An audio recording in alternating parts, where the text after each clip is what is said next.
Karong duha ka adlaw una ang Pasko, padayon ang pag-abot sa mga pasaherong biyaheng probinsya sa Davao City Overland Transport Terminal. Atong sayro ng mga katikaran karon din ha, pinaagi ni Argil Relator live. Argil.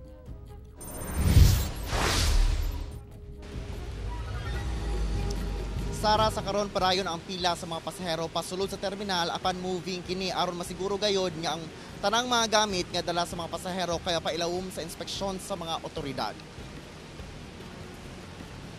Parayon ang pag-abot sa mga pasaherong biyaheng probinsya sa Davao City Overland Transport Terminal. Mutaas lang ang pila pasulod sa terminal sangit kinahanglang usa-unsang inspeksyonon ang dalang gamit sa matag pasahero. Hinuon doon mga pulis nga nagagiya sa linya, samtang mga personahe sa Task Force Davao ug Police Auxiliary ang nag-expect sa mga gamit. Sa mismong sulod sa terminal, hapsay hinuon ang dagan, diin bakante pa ang mga bus, labi na ang pa-northbound sama sa padulong ug Butuan, Surigao, lakip ang Pakagayan de Oro City. Apan ang pa-southbound, nagapila ug nagahulat ang mga pasahero sa pag-abot sa mga bus, labi na ang biyaheng Cotabato, Kidapawan, Jansan ug Coronadal City. Sumala sa bus companies, igo matud pa ang mobiyaheng bus, apan ginahulat lang nila nga mahuman ang inspeksyon sa ilang garahe, una sila makabalik ug biyahe.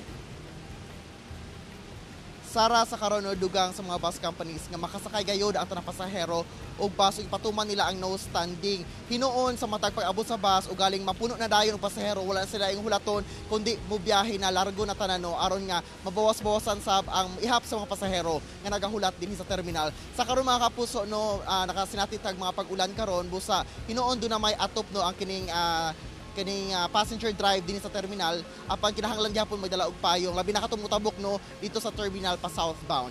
Sara. Okay, daghang salamat Argil Relator.